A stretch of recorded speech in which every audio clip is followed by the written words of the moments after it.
تاریخچه‌ای کمیاب از زندگی بشر از عصر حجر تا عصر دیجیتال، اثر گرگ جنر، خلاصه کتاب 1,000,000 سال در یک روز. سلام و درود خدمت همراهان، شنوندگان و بینندگان کانال یوتیوبی آسان تاریخ به زبان ساده با خلاصه دیگر جذاب از یک کتاب تاریخی دیگر. کتاب 1,000,000 سال در یک روز به بیان ریشه، قدمت و علت عادتهای روزانه و رفتارهای متعارف انسان در جامعه می‌پردازد. این کتاب روایت زندگی شماست از میلیون‌ها سال پیش. گرگ جنر نویسنده این کتاب شما را در یک روز عادی از زندگیتان همراهی می‌کند تا تاریخچه کوچکترین و ساده‌ترین کارهای روزمره‌تان را برایتان شرح داده و قدمتش را به شما نشان دهد. تاکنون بیش از 200,000 نسخه از این کتاب به فروش رسیده است. چگونه عادت‌های روزانه ریشه در تاریخ بشر دارند؟ هزاران سال است که عادت‌های اساسی انسان تغییر پیدا نکردند. صبح از رخت خواب برخاسته و آبی به سر و صورت خود میزنیم. سپس صبحانه میخوریم. سگمان را به گردش میبریم. روزنامه میخوانیم و لباسهایی را که قرار است برای مهمانی بپوشیم انتخاب کرده و دست جمعی با دوستانمان شام میخوریم. وقتی روز به پایان رسید مسواک میزنیم. ساعت را برای صبح فردا کوک کرده و دوباره به رخت خواب برمیگردیم. شما در این خلاصه در مسیر یک روز عادی مانند تمام روزهای دیگر حرکت خواهید کرد. این گونه می توانید اسرار شگفت‌انگیز تاریخ فرهنگ را در فعالیت‌های روزانه انسان‌ها به وضوح ببینید. در این خلاصه که براتون آماده کردیم به شما نشان میدیم که ریشه کارهای بظاهر بی اهمیتی که انسان‌ها در طول روز انجام می‌دهند به اجداد اولیه آنها برمیگردد. در این مطلب به پرسش‌های زیر پاسخ داده می‌شود: چرا شرکت آمریکایی کلوگز توانست یک اشتباه خوشیوم را در روال کاری خود در نظر بگیرد؟ چرا همیشه سگ‌ها بهترین دوست انسان‌ها بودند؟ و چطور رد دعوت شام در عصر برنز بابلیان می‌توانست پیامدهای مرگباری داشته باشد؟ زمانبندی استفاده از سرویس بهداشتی به عصر حجر برمیگردد. ساعت 9:30 صبح روز شنبه است و هشدار ساعت گوشیتان شما را از خواب بیدار می کند. ترجیح می دهید کمی بیشتر بخوابید، اما ساعتتان دوباره زنگ می زند و مجبور می شوید با بیمیلی از تخت خواب بیرون بیایید. امروز بیشک ساعتها بر نبض زندگی ما حاکم هستند. جالب است بدانید تاریخچه زمانبندی و تنظیم زمان به عصر حجر برمیگردد. باور کردنی نیست، اما قدیمی ترین تقویم جهان 30,000 سال قدمت دارد. این تقویم در لپه لاکارد واقع در منطقه دوردین بخش مرکزی فرانسه پیدا شده است، به این ترتیب که استخوان عقاب بدنه آن را تشکیل داده و بر روی سطح آن دندانه‌های کنده‌کاری شدند که روند کامل شدن ماه از هلال تا بدر کامل را نشان می‌دهند. اما با پیشروی در اسرار تاریخ میتوان گفت که این روش نسبتاً ابتدایی برای زمانبندی در مقایسه با آنچه که مصری‌های باستان ابداع نمودند هیچ است. آنها روزها آفتاب را به عنوان یک شاخص در نظر می‌گرفتند. سپس با استفاده از سایه‌های 1 میله که در جایی مشخص و در معرض پرتوهای آفتاب قرار داده بودند، حدود تقریبی زمان را در طول روز تشخیص می‌دادند. در طول شب نیز به وسیله رصد کردن و جدول بندی ستاره‌های دسان محدوده زمانی را متوجه می‌شدند. ستاره‌های دسان درست پیش از غروب خورشید بر فراز افق شرقی پدیدار شده و روزی فقط 1 درجه از شرق به غرب حرکت می‌کردند.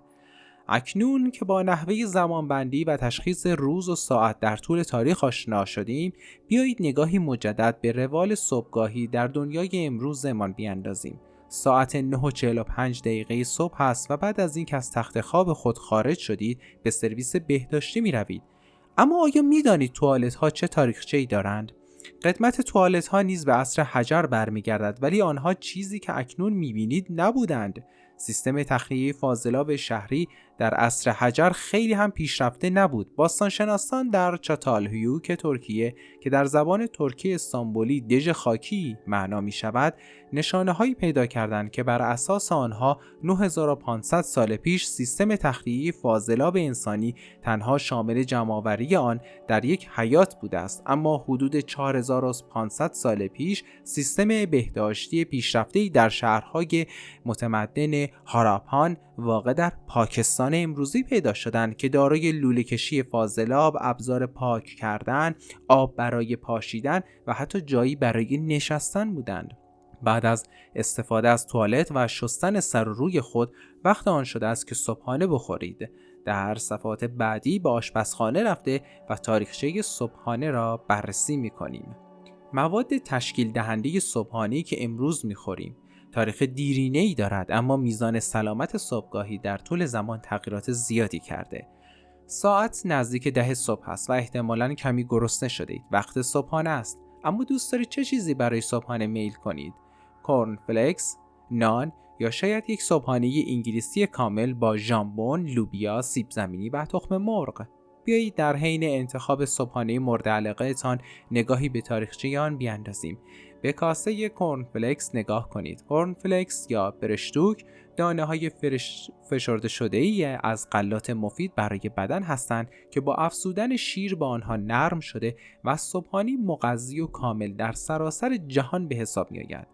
در سال 1894 ویل کلوگ زمانی که جهت تهیه نان دانه‌های گندم را در آب جوشاند، کورن فلکس ابداع شد، زیرا گندم به جای اینکه به خمیر نان تبدیل شود، بعد از خیس خوردن در آب به دانه‌های خیس و چسبناک تبدیل شد و کلوگز برای آنکه گندم را هدر ندهد سعی کرد تا با له کردن آن توسط غلطک‌های بزرگ آب را از آن خارج کند.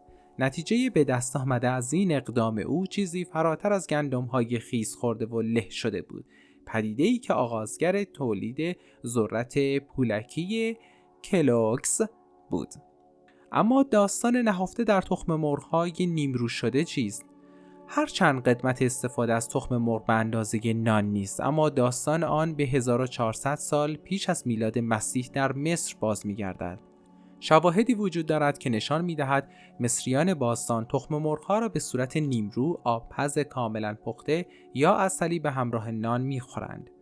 بنابراین برخلاف این تصور که نیمرو کردن تخم مرغ روش امروزی و مدرن است، باید گفت که مصریان آن را 1400 سال پیش ابداع کرده بودند.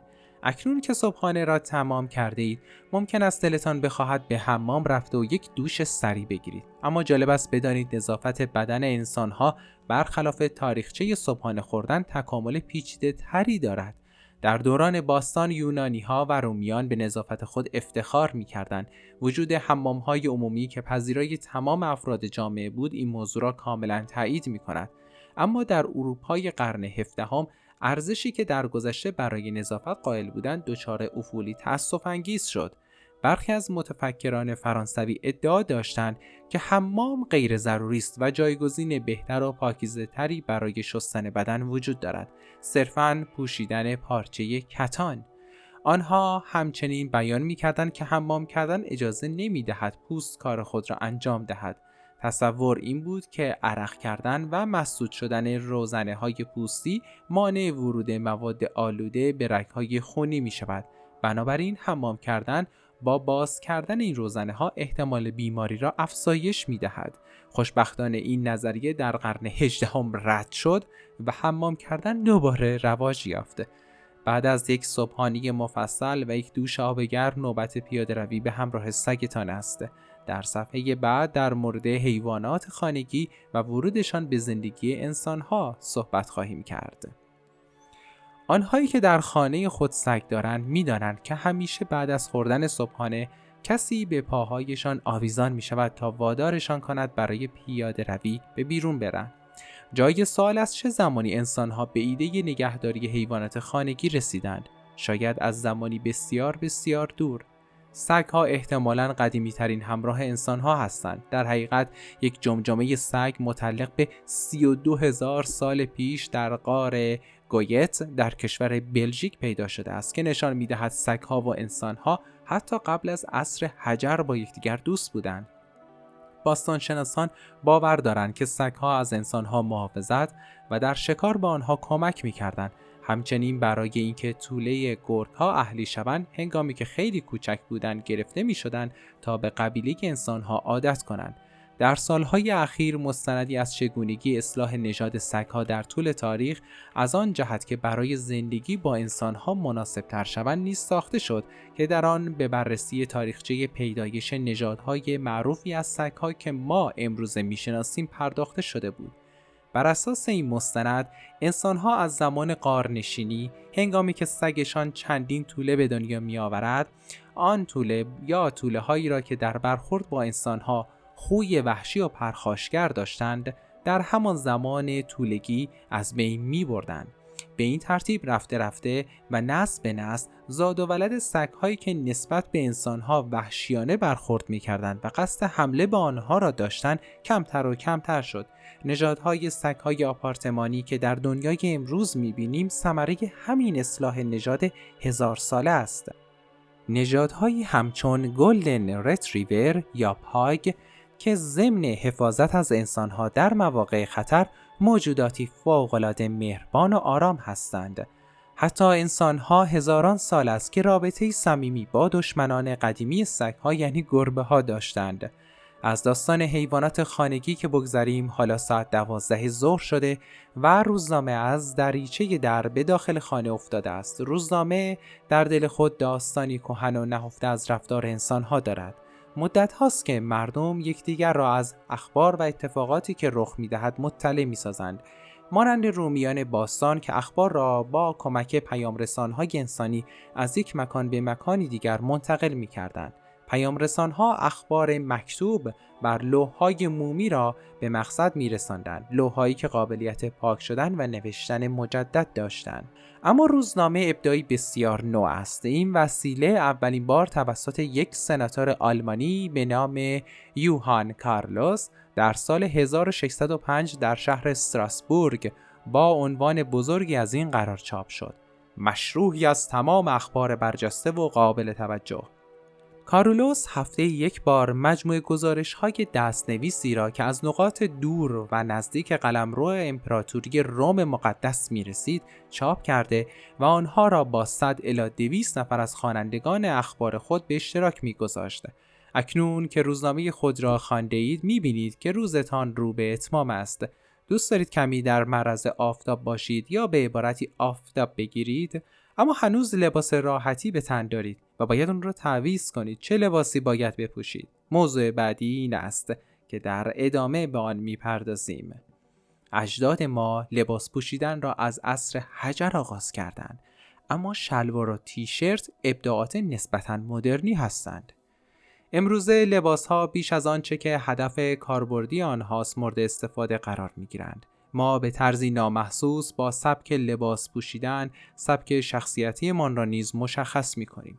تا به حال برایتان سوال پیش نیامده که انسان‌ها از کی شروع به پیچاندن پارچه به دور خود کردند؟ لباس‌ها هم اولین بار در عصر حجر ظاهر شدند. قدیمی ترین مدرک سوزن‌های دوخت و دوزی هستند که حدود 60,000 سال قدمت دارند. گرچه این ابزارهای نازک استخوانی ممکن است بی اهمیت به نظر آیند، اما احتمالاً از یخ زدن انسان تا سرحد مرگ در آخرین عصر یخبندان جلوگیری کردند، زیرا انسان‌ها توانستند به وسیله این سوزن‌های در واقع نسبتاً نازک استخوانی پشم، خز و پوست حیوانات را به هم وصل کرده و خود را گرم نگه دارند. یکی از بهترین نمونه‌های باقی مانده از لباس‌های واقعی در تاریخ به 5200 سال پیش برمیگردد. در سال 1991 یک بدن مومیایی شده در دره اوتستال در رشته کوه آلپ که اتریش را از ایتالیا جدا می‌کند کشف شد. لباس‌های باقی مانده از این مرد یخی که بر اساس نام آن دره اوتسی نام گرفت نشان می‌داد که بدن و پاهای او با لباس‌های ساخته شده از پوست بز پوشیده شده بود. هزاران سال بعد در یونان و روم باستان اوضاع کمی متفاوت شد. لباس یا ردا توسط مردان و زنان در یک اندازه پوشیده می‌شد. اما چه زمانی جامه‌های رایج امروزی مانند شلوار و تیشرت ظاهر شدند؟ در واقع هر دوی این موارد ابداعاتی مدرن هستند. شلوارها تا آغاز قرن 19 خیلی رایج نبودند. محبوبیت شلوار توسط کاوبوهای آمریکایی که عاشق پارچه‌های جین محکم و انعطاف‌پذیر و مقاوم در برابر سوارکاری‌های طولانی مدت بود افزایش پیدا کردند. تیشرت ها هم اولین بار توسط ملوانان قرن 19 به شکل زیرپوش کلفت و پشمی سفید پوشیده می شدند و در سال 1913 توسط نیروی دریایی ایالات متحده آمریکا به عنوان بخشی از لباس استاندارد نیروی دریایی مورد استفاده قرار گرفتند. اما مدتی طول کشید تا تیشرت ها مورد توجه عموم قرار بگیرند.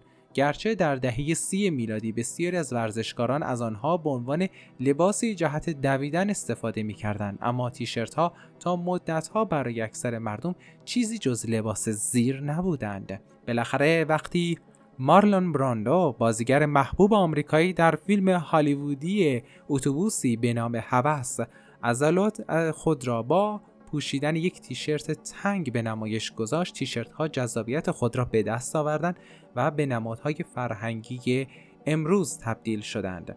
حالا ساعت 6 بعد از ظهر است و درست در همین لحظه به یاد آوردید که شب را میزبان یک مهمانی شام برای یک از دوستان خود هستید.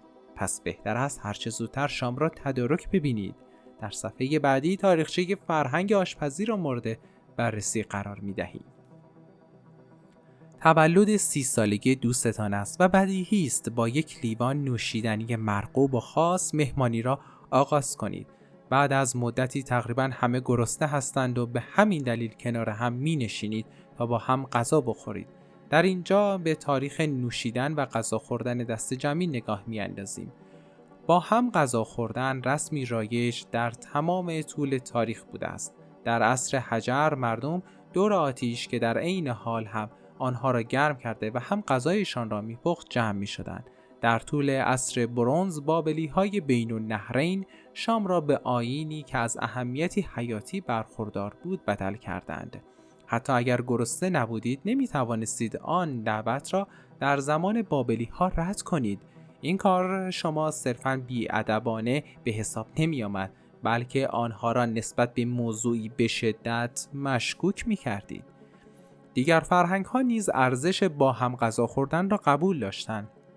یونانی ها و رومی های باستان اعتقاد داشتند که صرف یک وعده غذای مشترک روش ایدئالی برای برقراری ارتباط و پایه‌گذاری پیوندهای عمیق اجتماعی است. این تاریخ فرهنگی طولانی نشان می‌دهد چرا امروز مردم ترجیح می‌دهند به جای اینکه تنها غذا بخورند این کار را به همراه دیگران انجام دهند. مانند با هم غذا خوردن، نوشیدن چای یا قهوه با یک دوست نیز یک رسم قدیمی و رایج است. احتمال دارد انسان‌های عصر حجر نیز زمانی که درباره موضوعی مهم با یکدیگر در حال صحبت کردن بودند، نوشیدنی‌هایی مانند چای، جوشانده یا دم کرده میل می‌کردند. یا حتی این احتمال وجود دارد که در آن زمان هم دوستانی که با یکدیگر در حال درد و دل بودند، نوشیدن یک فنجان چای را چاشنی صحبت خود می‌کردند. اما بشر در دنیای امروز از چه زمانی شروع به انجام این عادات کرده؟ شاید بتوان تحقیق درباره پیدایش مهمانی‌هایی به 3 حرف نوشیدنی در دنیای امروز را از انگلستان و بررسی مهمانی چای رایج در آن سرزمین شروع کرد. این یک رسم قدیمی در بین افراد سرشناس، بزرگان و افراد خانواده‌های سلطنتی در بریتانیای کبیر است. دعوت یکدیگر به صرف چای. این گونه افراد احترام و محبت خود را به یکدیگر ثابت کرده و نشان می‌دادند که صرفاً برای صحبت با یکدیگر زمانی را در نظر می‌گیرند تا جویای احوال یکدیگر باشند. البته از آنجایی که این اتفاق بیشتر در بین اشراف رایج بود، مهمانی چای رفته رفته برخلاف اسمش سادگی خود را دست داده و شامل پذیرایی کاملی با میان وعده‌های متنوع از جمله سالادها، دسرها و شیرینی‌ها شد. این رسم در بین مردم عادی نیز رواج یافت و از آن پس افراد صرفاً برای خوردن دور یکدیگر جمع نمی‌شدند و مهمانی‌ها با یک نوشیدنی ساده و دلنشین نیز می‌توانست پایان پذیرد. پس اگر این بار دوستی را به صرف چای یا قهوه به یک کافه یا خانه خود دعوت کردید، بدانید که شما در حال ادامه دادن یک سنت دیرینه هستید. عصر حجریان هم از دندانهای خود مراقبت می کردند. استانداردهای زیبایی امروز ما را وادار می کنند خمیر دندانی بخریم که یک لیست بی پایان از قابلیت‌های تمیز کنندگی و سفید کنندگی در اختیارمان بگذارد. دندانها همواره در معرض پوسیدگی قرار داشتند. به همین دلیل مراقبت از آنها به هیچ عنوان ایده مدرنی نیست. نشانه‌های قابل توجهی از وجود دندانپزشکی در عصر حجر وجود دارند. شهر مهرگاره مربوط به دوران نوسنگی واقع در پاکستان است که اولین قفسه متعلق به یک دندانپزشک با قدمت بیش از 9000 سال در آن کشف شده است. در آنجا شواهدی مربوط به سوراخ‌های ریز 5 تا 5.3 میلیمتری در دندانها وجود دارد که احتمالاً توسط یک مته کمانی شکل با نوکی از جنس سنگ چخماق ایجاد شده است. به نظر شما اولین مسواک جهان چطور و توسط چه کسانی ابداع شده است؟ اولین مسواک احتمالاً توسط چینی ها ابداع شده است. قدمت مسواک های کهن که از کوک زدن موی زبر و کوتاه خوک به دسته های استخوانی درست می شدن به سلسله قرون وسطایی تانگ باز می گردد که بین قرنهای 7 و 8 وجود داشتند. حالا که کارمان با دندانها تمام شده، بالاخره می توانیم برویم و بخوابیم. بله، البته اول باید آن ساعت زنگدار را تنظیم کنیم. هرچند که شاید امروزه ساعت هشدار خود را در تلفن همراه هوشمندتان تنظیم کنید، اما جالب است بدانید که اولین ساعت زنگدار دارای یک مکانیزم ابتدایی است که توسط شخص افلاطون، فیلسوف بزرگ یونان باستان ابداع شده است. در این حال تنها مدرکی که برای صحبت این مسئله وجود دارد ادعای آتنیوس، سخنور یونان باستان است که اعلام کرد افلاطون یک ساعت زنگدار ساخته است و خب البته همه می‌دانیم که سخنورها چقدر می‌توانند راستگو باشند. اما این مسئله مانعی برای تصور اندیشمندان از چگونگی کارکرد ساعت زنگدار نیست. آنها بر این فرضیه استوار هستند که ساعت زنگدار گذشته یک مکانیزم آب محور بوده است که با استفاده از فشار آب و هوای هنگام صبح یک صدای سوت نافذ تولید می‌کرد. البته ما در قرن جاری با ساعت‌های زنگدار دیگری از جمله صدای خروس هر محله نیز آشنا هستیم. به طور کلی می‌توان گفت که انسان‌ها راه و چاه‌های زیادی را در زندگی خود از حیوانات و عملکرد آنها فرا گرفتند. احتمالاً داستان گچ گرفتن اعضای بدن به هنگام شکستگی را نیز شنیده‌اید. بر اساس تحقیقاتی احتمال دادند که انسان‌ها این کار را از فلامینگوها یاد گرفتند. فلامینگوها به هنگام آسیب دیدگی از ناحیه پا با فرو کردن پای خود در گل خاک رس و سپس بالا گرفتن آن به سمت خورشید تا زمانی که گل خشک شود، عملی دقیقاً شبیه آنچه امروزه در کلینیک ها انجام می شود، برای گچ گرفتن پای خود انجام می دادند. خب، روز به پایان رسیده است و حالا ساعت 11:59 شب است. چراغ‌ها را خاموش کنید. شب بخیر. سخن پایانی. ما اغلب تصور می‌کنیم زندگی امروزه تفاوت زیادی با زندگی پیشینیان باستانی‌مان دارد، اما حقیقت این است که قدمت بسیاری از رسوم و ابزارهایی که روزانه استفاده می‌کنیم به هزاران سال پیش باز می‌گردد. اکثر ابزارها و عادت‌هایی که امروزه از آنها بهره می‌بریم، مثل علاقه‌مان به نوشیدنی‌ها، نگهداری از حیوانات خانگی یا یک مسواک زدن ساده، قدمتی به اندازه عصر حجر دارند. سپاسگزارم که تا پایان این کتاب تاریخی نسبتاً در واقع امروزی گونه و شوخ طبعانه با تاریخچه مسائل روزمره‌مون همراه بودید و یک کمی در واقع از اون کتاب‌های سیاسی تاریخی خشک فاصله گرفتیم. ممنون میشیم ما را از نظراتتون با خبر کنید. پذیرای انتقادات و پیشنهادات شما هستیم. لطفا نظراتتون رو در رابطه با این ویدیو و سایر ویدیوها بنویسید، کامنت کنید. منتظر خوندن کامنت هاتون هستیم. اگر ویدیو رو پسندیدید لایک یا دیسلایک ممنون میشیم. کانال رو سابسکرایب کنید و اگر از ویدیو خوشتون اومد اون رو با دوستانتون و سایر علاقه‌مندان به تاریخ به زبان ساده به اشتراک بگذارید. سپاس بی حد تا ابد. درود بر شما. پاینده باشید. جاوید ایران.